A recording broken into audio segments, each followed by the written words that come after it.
Och nu kommer hon. Vem är det?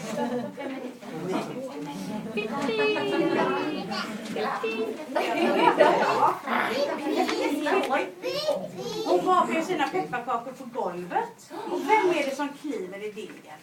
Vem är det? Med busig. Apan är det, ja. Herr Nilsson. Och då säger vi: Liv inte i degen, herr Nilsson, eller hur? Liv inte i degen, herr Nilsson. Ja, inte kliva i degen.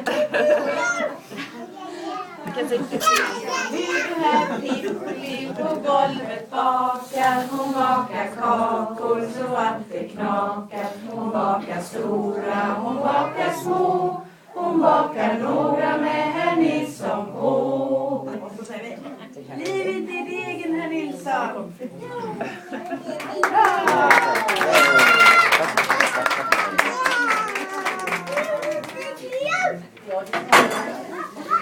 Ja.